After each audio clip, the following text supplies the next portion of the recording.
Dana White issued an apology to Paulo Costa. Guys, here's what happened. 6:30 in the morning, Paulo Costa, it's weigh-in day. Now, don't forget, weigh-ins open at 9 a.m. They go to 11, they open at 9. Doesn't matter where you are. Everybody observes the same thing. Within their time zone, it'll be 9 to 11. Very relevant because it's 6:30 in the morning. USADA decides they want Paulo Costa for a drug test. Now, one of the things that makes USADA great, one of the things that not only make them effective, but it makes them respected, is they don't answer to anybody. Here's the bylaws, here's the rules. There's not many of them. They exist, but there's not a lot. They have free reign. To the point that while it's not literal, USADA can and will come test you 24 hours a day, 7 days a week, 365 days a year. It's not literal. If you really read it, but I'm close. I'm close enough for the average person. I'm close enough that people say it. I'm close enough that USADA will come out and say it.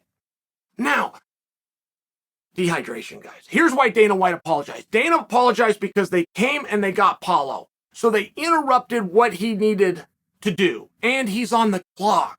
It's very relevant. He's on the clock. He's got to get this weight off. He's got to get this sweat going. Oh, and by the way, he's all got to do it by a certain period of time. Now, a guy should always weigh in at 9 a.m. The guy that's hurting the most and the guy that's cutting the most weight will come through that curtain first. That is opposite of what many of the fans believe. Many of the audience will believe the guy that comes in with 3 minutes left, oh, he was cutting the most weight. He was hurting the most. It's not always like that.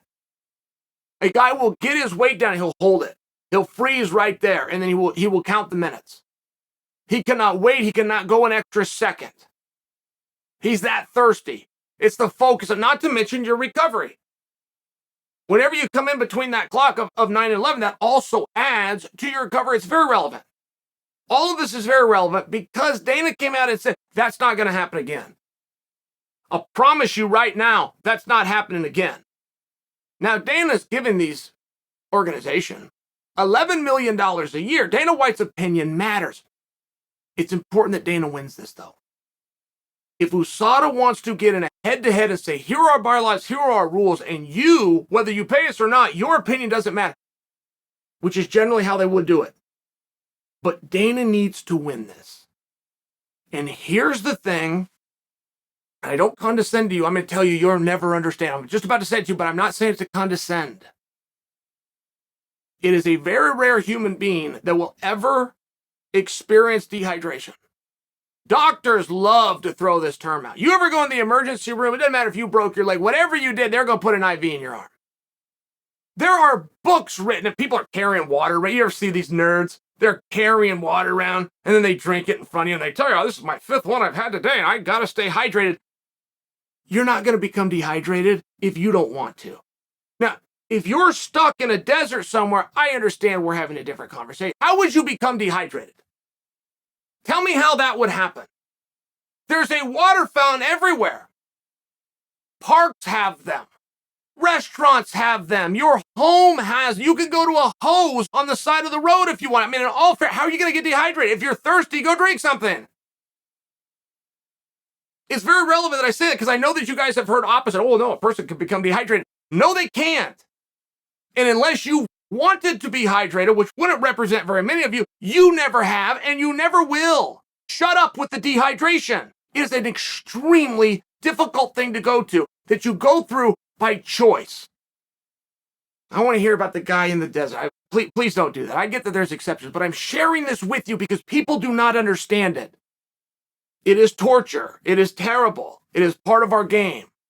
There is no job in the world, literal statement, where they will weigh you in before they allow you to do it. You would be sued. You would have the ACLU and everybody else on you. You would have a class action that would make your head spin. You cannot weigh someone in and then decide if they get to go to work, unless you're in this one.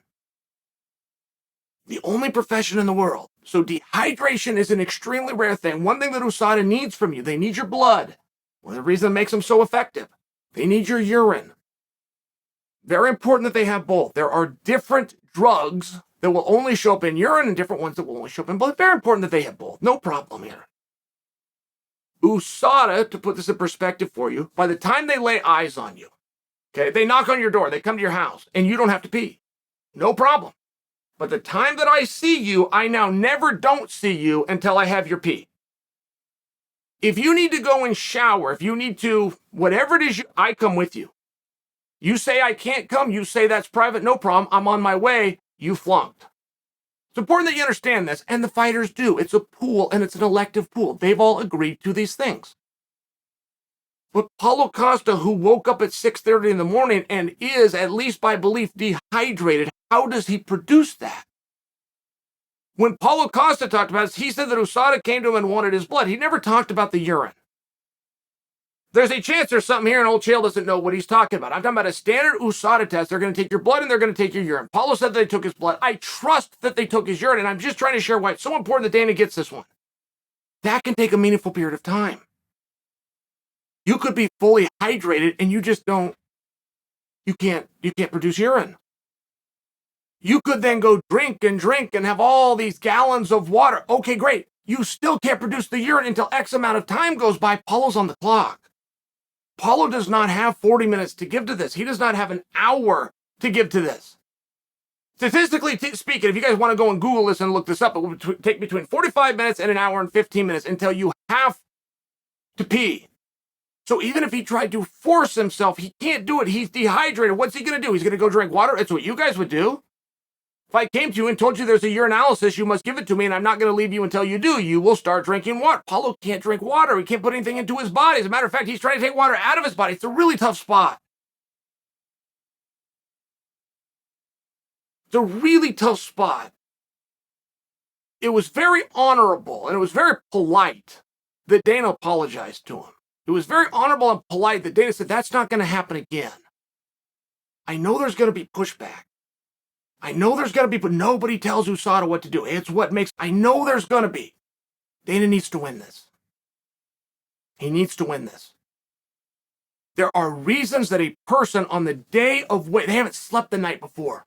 They haven't spoke to their mother because their tongue doesn't work, because they have no moisture in their mouth. People don't know what dehydration is like. You know what it's like to be thirsty. To be dehydrated is a whole other thing. It's an important, it's a relevant topic. It's hot in our sport right now. This is going to die down within a week. Dana needs to win this one, and USADA needs to understand.